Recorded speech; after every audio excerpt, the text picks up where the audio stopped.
Xin chào. Chào mọi người đang xem video này nhé. Thông thường á, để tách một bức ảnh ra khỏi nền á, thì các bạn thường nghĩ ngay đến công cụ Photoshop đúng không? Tuy nhiên á, là không phải ai cũng có thể sử dụng được thành thạo cái công cụ này.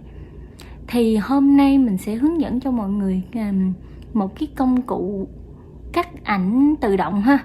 Là chỉ cần 5 giây thôi, một cái click chuột là đã có thể tách ngay cái hình ảnh ra khỏi nền rồi. Thì ngoài việc tách ảnh ra khỏi nền thì mình có thể làm ngược lại là tách nền ra khỏi ảnh. Tách nền ra khỏi ảnh là để loại bỏ bớt những cái hậu cảnh thừa, background mà mình không có muốn nữa. Nó cảm thấy ngoài sau lưng của mình có người hay là như thế nào đó thì mình không thích nữa, mình đổi qua một cái background khác. Ok, hôm nay mình sẽ hướng dẫn cho mọi người cách làm thế nào để tách được một bức ảnh ra khỏi nền nhanh gọn nhất và giữ lại cái chủ đề chính. Sau khi loại bỏ nền xong á, thì mình sẽ hướng dẫn cho các bạn cách xử lý nền, ghép giữa nền và ảnh với nhau để tạo thành một bức ảnh khác biệt. Trước tiên các bạn vào App Store hoặc CH Play tải ứng dụng Pro nâng cao về máy nhé.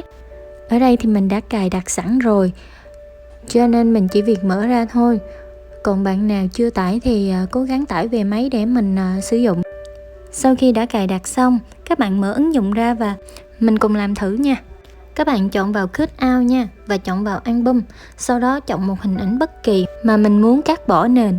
Các bạn chọn kích thước size ảnh, sau đó mình nét qua nha.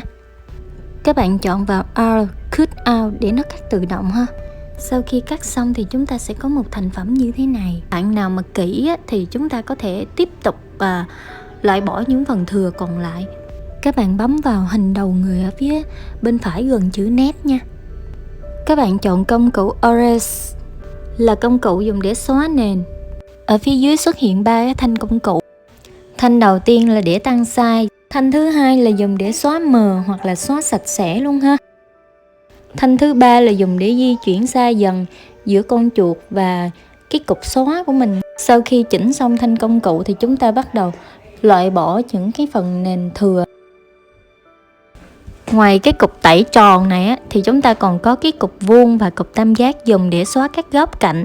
Thì tùy vào trường hợp mà các bạn sử dụng nó như thế nào cho hợp lý.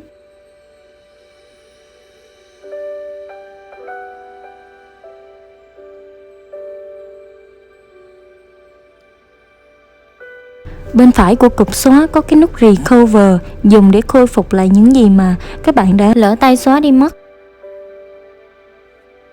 Sau khi đã chỉnh sửa xong thì các bạn bấm qua nét ha.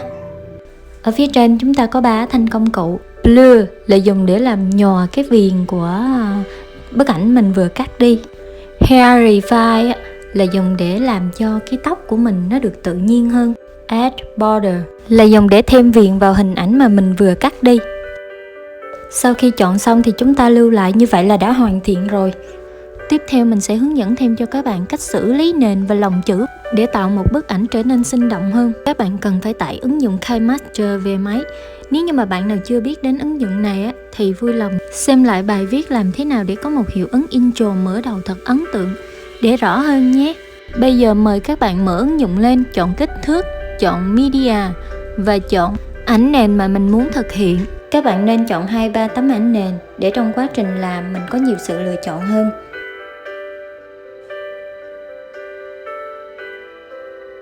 Sau đó các bạn vào Layer và chọn hình ảnh mà lúc nãy mình đã chỉnh sửa để thêm vào nha.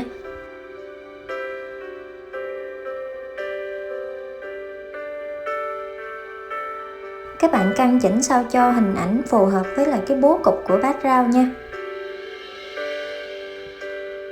Sau khi lồng ảnh lên thì mình sẽ có 2 cái hình ảnh như thế này. Nếu muốn lồng chữ lên ảnh, các bạn vào Layer, chọn Text và gõ chữ vào.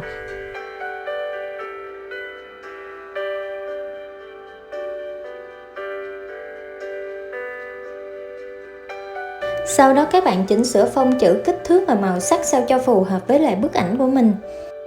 Thật đơn giản đúng không?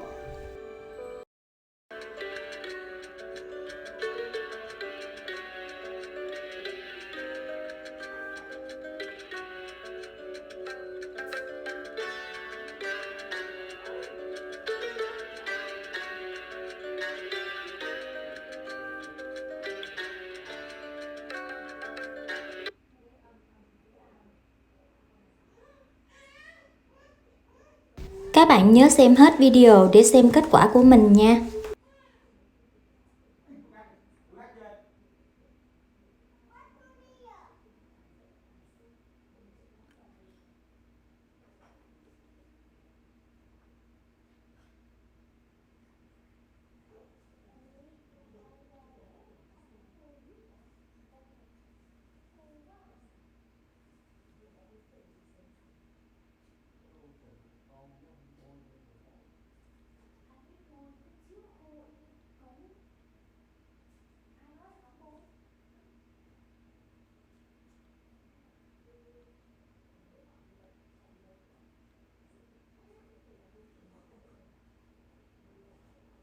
Nhớ bấm vào hình vuông này để chọn hình thức sale lại bạn nhé.